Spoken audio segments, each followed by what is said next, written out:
दरअसल राज्य का अंतरिम बजट कल उप मुख्यमंत्री दिया कुमारी पेश करेंगी। अंतरिम बजट वित्त विभाग के अधिकारियों के साथ दे रही हैं अंतरिम बजट को अंतिम रूप। शाम को जारी की जाएगी वित्त की टीम के साथ तस्वीर। कल सुबह 11 बजे विधानसभा में पेश होगा लेखानुदान।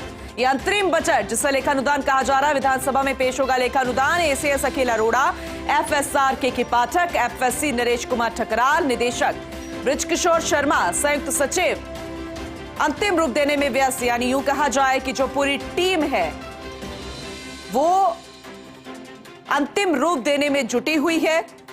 बेहद खास जानकारी आप तक पहुंचा रहे हैं। राजस्थान का अंतरिम बजट कल पेश किया जाएगा। राज्य का अंतरिम बजट उप मुख्यमंत्री दिया कुमारी पेश करेंगे। अंतरिम बजट वित्त विभाग के अधिकारियों के साथ अंतरिम बजट को अंतिम रूप दिया जा रहा है और पहला मौका होगा दिया कुमारी के लिए भी जब वो विधानसभा में बजट को पेश करेंगी। एसोसिएट एडिटर निर्मल तिवारी जी हमारे साथ जुड़ चुके हैं, ज्यादा जानकारी उनसे लेंगे। निर्मल जी, दिया कुमारी के लिए भी कल का दिन बेहद खास होगा। पहली बार वो बजट पेश करेंगी विधानसभा में, दूसरी बार अंतरिम बजट जो है किसी राज्य का किस तरह से होता है, पूरा लेखा जोखा, पूरा प्रोसेस जो होता है, एक बार समझाने की कोशिश कीजिएगा।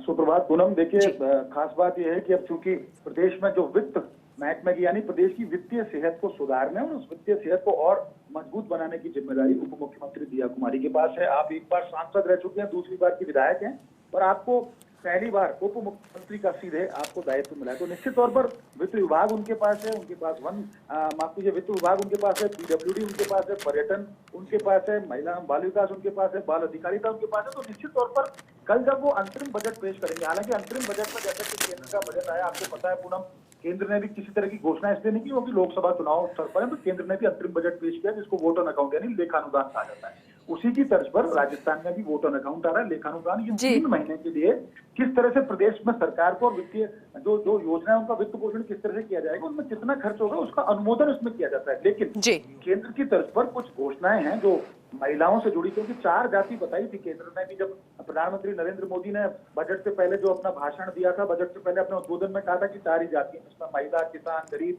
और इनको उन्होंने जाति बताया। तो इस बजट में भी खासकर जो कल अंतरिम बजट होगा राज्य का, उसमें भी यही देखने को मिलेगा किसमें किस तरह से रोजगारों का सृजन किया जा सके, ज्यादा से ज्यादा रोजगार को संबंधित मतलब नई भर्तियों से संबंधित उसमें कुछ घोषणाएं की जा सकती है। महिला सशक्तिकरण के लिए, क्योंकि अब महिला बाल विकास और बाल अधिकारिता जैसा विभाग उनके पास है, दिया कुमारी के पास, तो कल कोई महिला सशक्तिकरण से जुड़ी किसी योजना के ऊपर घोषणा कर सकती है। किसानों को मजबूत करने की बात केंद्र ने भी कही है, तो निश्चित तौर पर किसानों को मजबूत करने के लिए घोषणा की जा सकती है।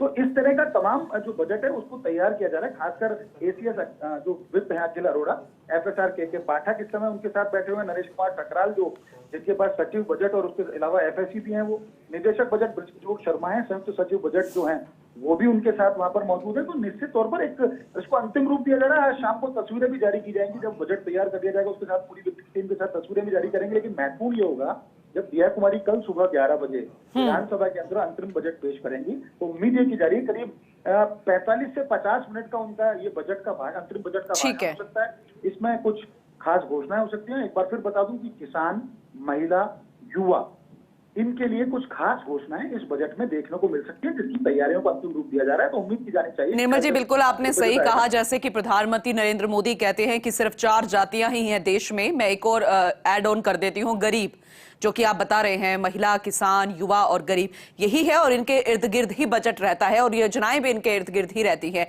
लेकिन कितना दिलचस्प है ना निर्मल जी, चाहे केंद्र की बात करें या फिर राजस्थान राज्य की बात करें, जब बजट पेश हो रहा है एक महिला के जुबानी हो रहा है, उनके हाथों हो रहा है और महिला सशक्तिकरण पर भी जोर दिया जा रहा है। दूसरी तरफ एक महत्वपूर्ण जानकारी आपसे लेना चाहेंगे निर्मल जी, क्योंकि विपक्ष में बैठी कांग्रेस से आरोप लगा रही है कि हमारी जो पिछली योजनाएं हैं उनको बंद करने की बात हो रही है, नाम बदले जा रहे हैं। दूसरी तरफ बीजेपी सरकार कह रही है राजस्थान में कि ऐसा कुछ नहीं होगा, जो पहले नाम थे वही रखे जा रहे हैं और किसी को भी बंद नहीं किया जाएगा, हो सकता है दायरा बढ़ा दिया जाए। क्या अंतरिम बजट में इस तरीके की कोई घोषणाएं या उन योजनाओं का जिक्र या फिर बंद ना करने की बात हो सकती है?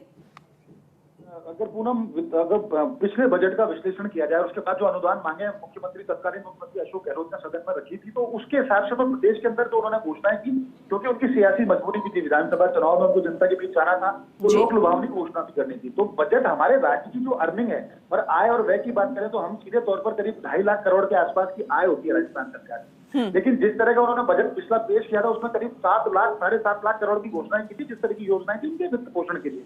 तो एक ऐसे प्रदेश के लिए जो लगातार जिस भौगोलिक परिस्थितियों के हिसाब से भी, रेवेन्यू के हिसाब से भी बहुत ज्यादा दिक्कतें जिसके सामने थी, उसके लिए इतनी बड़ी घोषणाएं करना, उनका वित्त पोषण निश्चित तौर पर चुनौती है। लेकिन आप विश्वास रखिए कि राजस्थान सरकार किसी भी योजना को बंद नहीं करने जा रही है। और ये मंशा भजनलाल शर्मा जो मुख्यमंत्री, उन्होंने भी साफ कर दी थी, दिया कुमारी ने भी इसको लेकर के साफ कर दिया था उप मुख्यमंत्री के तौर पर। लेकिन एक संदेश मैं जरूर बताना चाहूंगा, जिस तरह से पहला ये था कि जिस तरह की परंपरा रही है प्रदेश में, जैसे ही सूबे में सरकार बदलती है उस सरकार के जो निष्ठावान अधिकारी उनको वहां से हटा दिया जाता है। बिल्कुल। इस बार ऐसा नहीं हुआ। अखिल अरोड़ा वहां के वही है, शिखर अग्रवाल को और ज्यादा बड़ी जिम्मेदारी। बिल्कुल आपने सही कहा निर्मल जी, और इसीलिए उन योजनाओं को लेकर भी टकटकी लगाकर प्रदेश की जनता देख रही है कि कल क्या कुछ खास रहेगा। बहुत शुक्रिया विस्तार से जानकारी देने के लिए।